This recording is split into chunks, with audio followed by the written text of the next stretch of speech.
Hi friends, welcome back to my channel Siri Aadya creations. ఈరోజు బ్రహ్మముడి ఎపిసోడ్లో కావ్య రాజ్ వద్దకి వస్తుంది. భోజనం చేసారా అండి అని అడుగుతుంది.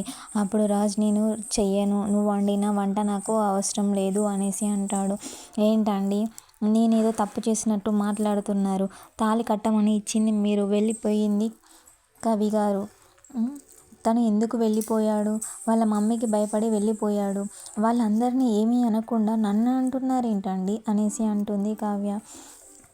వాడు ఎవరు ఆపినా ఆగడు, కాకపోతే నువ్వు ఆపితే ఆగుతాడు అనేసి అంటాడు రాజ్. మీరు ఆపితేనే ఆగలేదు, అలాంటిది నేను ఆపితే ఎలా ఆగుతాడు అనేసి అంటుంది కావ్య. అరే, నీకు చెప్తే అర్థం కావట్లేదా? నువ్వు చెప్తే వాడు వింటాడు. నువ్వు ఒకసారి చెప్పు వాడిని తీసుకురా. నీకు ఆ బాధ్యత లేదా? ఇంతమంది బాధపడుతున్నారు, వాడిని తీసుకొద్దామని నీకు లేదా అనేసి అంటాడు రాజ్. నేను చచ్చినా ఆ పని చెయ్యను, అసలు తీసుకురాను. తను ఇంటికి వస్తే ఎలా జరుగుతుందో మీకు తెలుసా? మా అప్పు ఒకరోజు మాటలు పడుతుంది, రెండో రోజు పడుతుంది, మూడో రోజు ఈ కళావతిలాగా కాదు, రివర్స్ అవుతుంది. అప్పుడు ఎన్ని గొడవలు అవుతాయి అనేసి అంటుంది కావ్య. గొడవలు అయితే మనం లేమా, చూసుకుంటాం కదా అనేసి అంటాడు కవి. నాకు అదంతా తెలియదండి, నేనైతే తీసుకురాను అనేసి చెప్తుంది కావ్య. నేను చెప్పిన మాట నువ్వు విననప్పుడు నువ్వు భోజనానికి రమ్మంటే నేను ఎలా వస్తాను? నువ్వు వండిన వంట నేను ఎలా తింటాను? నేను రాను అనేసి చెప్తాడు రాజ్. అప్పు వాళ్ళ ఫ్రెండ్స్ దగ్గర అప్పు, కళ్యాణ్ ఇద్దరు భోజనం చేస్తూ ఉంటారు. అప్పుడు కవి ఇలా అడుగుతాడు, మీరు ఎప్పుడైనా ఇలానే కలిసి భోంచేస్తారా అనేసి అడుగుతాడు కవి. అదేం లేదు బ్రో, మేము అందరం ఒకసారి ఉండము, ఒక్కొక్కరు ఒక్కొక్క టైంలో భోంచేస్తారు. కాకపోతే బ్యాచిలర్స్కి కామన్ వర్డ్ ఏంటిదో తెలుసా? నువ్వు నువ్వు రైస్ పెట్టరా, నేను వెళ్ళి కర్రీ తీసుకొస్తాను, ఇదే కామన్ వర్డ్ అనుకుంటూ అందరూ నవ్వుకుంటూ తింటూ ఉంటారు. అప్పు మాత్రం కవిని చూస్తూ బాధపడుతూ ఉంటుంది. ఏంటప్పు అలా చూస్తున్నావు అని కవి అడిగితే, నువ్వు ఇక్కడ ఉండగలుగుతావా? నువ్వు మంచిగా హాయిగా ఎంతో పెద్ద ఇంట్లో అందరితో కలిసి డిన్నర్ చేసేవాడివి, ఇప్పుడు ఇలా చేస్తున్నావు అనేసి బాధపడుతూ ఉంటుంది అప్పు. అప్పు వాళ్ళ ఫ్రెండ్స్ ఇలా అనుకుంటారు, అప్పుకి ఇవాళ మ్యారేజ్ అయింది, వాళ్ళిద్దరికీ ప్రైవసీ కావాలి, మనం బయటికి వెళ్దాం, ఈరోజు నైట్ మూవీకి కానీ వెళ్దాం అనేసి అనుకుంటారు వాళ్ళ ఫ్రెండ్స్. ఇంకో ఫ్రెండ్కి చెప్తాడు, అరే తొందరగా తినిరా, మనం బయటికి వెళ్దాం మూవీకి, ప్రభాస్ మూవీకి అనేసి చెప్తాడు. నేను మొన్నే చూసారా ప్రభాస్ మూవీ, నేను రాను, మీరు వెళ్ళండి అనేసి చెప్తాడు. ప్రభాస్ మూవీ ఎన్నిసార్లు చూసినా బోర్ కొట్టదురా, నువ్వు ఏం కాదు, నువ్వు త్వరగా తిని వెళ్దాం అనేసి చెప్తే నాకు నిద్ర వస్తుంది అనేసి చెప్తాడు వాళ్ళ ఫ్రెండ్. అప్పుడు కవి ఇలా అంటాడు, తనకు నిద్ర వస్తుందంట కదా, ఎందుకు, వదిలేయండి అనేసి అంటాడు. మీకు తెలియదు బావా, ఏం కాదు, మీరు ఉండండి, మేము వెళ్తాం అనేసి చెప్తాడు. వాళ్ళ ఫ్రెండ్స్ అందరూ తినేసి బయటికి వెళ్తారు. ఏంటి, నేను రానంటున్నా తీసుకువచ్చావేంటి అనేసి వాళ్ళ ఫ్రెండ్ అడుగుతాడు. వాళ్ళకి ఇవాళ మ్యారేజ్ అయింది, ప్రైవసీ కావాలి, మనం వెళ్దాం పదా అనేసి అంటాడు. అప్పుడు మూవీకి వెళ్ళి మధ్యలో వస్తే అలా ప్రైవసీ ఎలా ఉంటుంది అనేసి వాళ్ళ ఫ్రెండ్ అడుగుతాడు.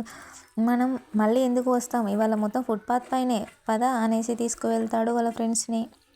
అప్పు కళ్యాణ్తో ఇలా ఉంటుంది, అనామిక కనుక బాగున్నట్లయితే నీ పరిస్థితి ఇలా ఉండేది కాదు కదా, నువ్వు నా మెడలో తాళి కట్టేవాడివే కాదు కదా అనేసి అంటుంది. తను నాతోని ఏ రోజు కరెక్ట్గా లేదు, తను నన్ను డబ్బు కోసమే పెళ్లి చేసుకుంది, నువ్వు తన గురించి ఆలోచించకు, మన లైఫ్లో ఈ అనామిక మ్యాటర్ రావద్దు అనేసి చెప్తాడు కవి అప్పుకి. సరే అనేసి అంటుంది అప్పు. కవి ఇలా అంటాడు, నాకు ఇన్ని డేస్ లేని ఆనందం ఇవాళే దొరికింది, నాకు ఇవాళ చాలా హ్యాపీగా ఉంది బ్రో అనేసి చెప్తాడు కళ్యాణ్ అప్పుకి. అపర్ణ హాల్లో కూర్చొని బుక్ చదువుతూ ఉంటుంది.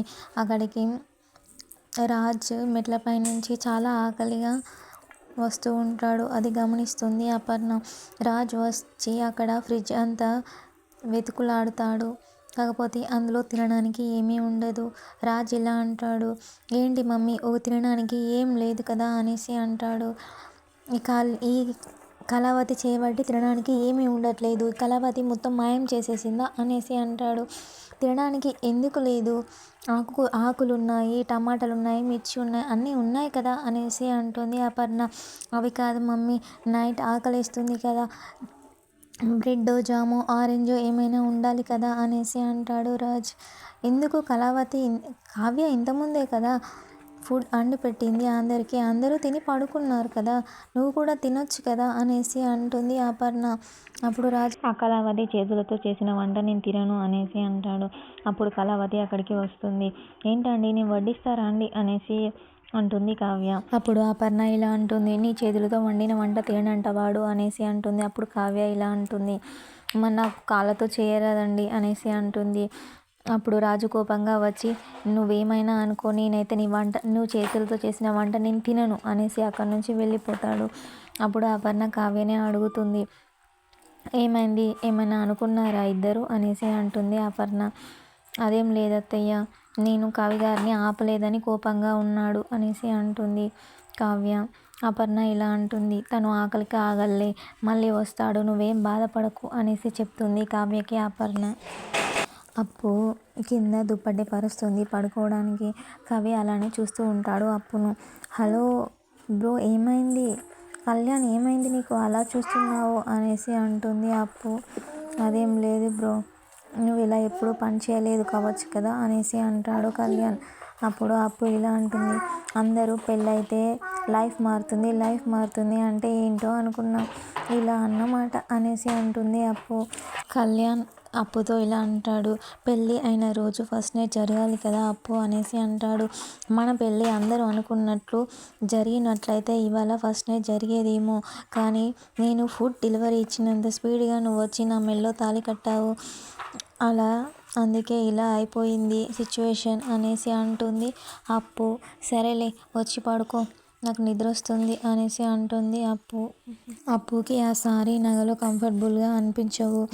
అప్పు లేచి ఇలా అంటుంది, వామ్మో, ఈ ఆడవాళ్ళు సారీ ఎలా మెయింటైన్ చేస్తారో ఏమో, మా మమ్మీ అయితే 25 years నుండి సారీ కట్టుకొని అన్ని పనులు ఎలా చేస్తుందో ఏమో, నా వల్ల మాత్రం అవ్వట్లేదు, ఈ సారీ కనిపెట్టినోడు ఎవడో కానీ అనేసి అంటుంది. అప్పుడు కళ్యాణ్ ఇలా అంటాడు, అసలే మన సాంప్రదాయమే సారీ కదా అప్పు, నువ్వు అలా అంటే సారీ కట్టుకున్న వాళ్ళందరూ ఫీల్ అవుతారులే, నువ్వేమనకు అనేసి అంటాడు కళ్యాణ్. కళ్యాణ్ అక్కడ పడుకోలేకపోతాడు, కింద ఒత్తుకుపోయినట్టు అనిపిస్తుంది కళ్యాణ్కి. అప్పు చూస్తూనే ఉంటుంది. అప్పు ఇలా అంటుంది, నీకు చాలా ఇబ్బందిగా ఉన్నట్టుంది కదా కవి గారు, ఎలా పడుకుంటారు, బెడ్లో పరుపుల్లో పడుకునేవారు మీరు అనేసి అంటుంది. అదేం లేదు అప్పు, నాకు నువ్వు ఉన్నావు కదా, నీతో ఉంటే నాకు కష్టం కూడా ఇష్టంగానే ఉంటుంది అనేసి అంటాడు కళ్యాణ్. అప్పుడు అప్పు ఇలా అంటుంది, ఇప్పుడు కూడా మళ్ళీ కవిత్వాలు చెప్తున్నారా అనేసి అంటుంది. లేదు అప్పు, నేను చెప్పేది నిజమే అనేసి అంటాడు. నువ్వు అలా పడుకుంటే నైట్ అంతా నీకు జాగారమే, మార్నింగ్ ఇంకా చాలా కవిత్వాలు వస్తాయి అనేసి అంటుంది అప్పు. అప్పుడు కళ్యాణ్ ఇలా అంటాడు, అంటే నా కవిత్వాలు అంతా బ్యాడ్గా ఉంటాయా అప్పు, నీకు నచ్చవా అనేసి అంటాడు. నేను అలా అనలేదు కదా, నీ కవిత్వాలు బాగానే ఉంటాయి, కాకపోతే నాకే అర్థం కావు అనేసి అంటుంది అప్పు. నీకు ఎలా చెప్పాలి కవి, నేను అలా అనట్లేదు, పాత పద్యాలు చాలా బాగుంటాయి, కాకపోతే అవి మనకు అర్థం కావు కదా అనేసి అంటుంది. అవునా, థ్యాంక్స్ బ్రో, నన్ను అలా మెచ్చుకున్నందుకు అనేసి అంటాడు కళ్యాణ్. రుద్రాణి అపర్ణ వాళ్ళ మమ్మీ అన్న మాటలని గుర్తు చేసుకుంటూ డ్రింక్ చేస్తూ ఉంటుంది.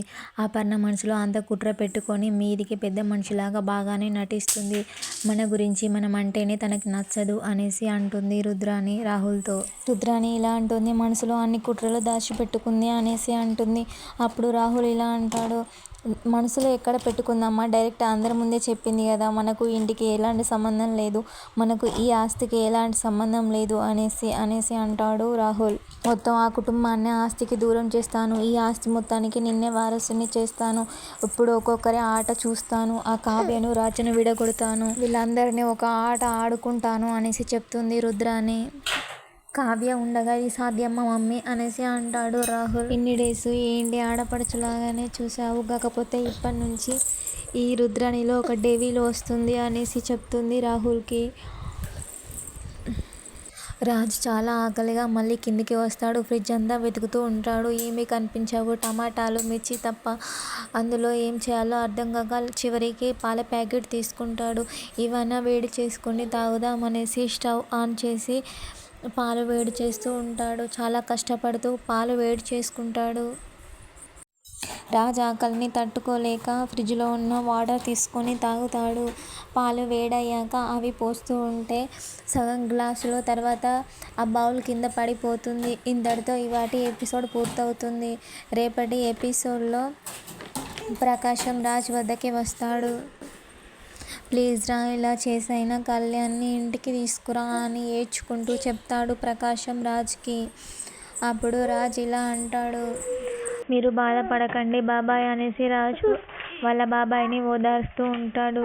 అప్పుడు ధన్యలక్ష్మి ఇలా అంటుంది, నా కొడుకు వెళ్ళిపోయాడని ఎవరికైనా బాధగా ఉందా? ఒక్కరికైనా బాధగా అనిపించట్లేదా?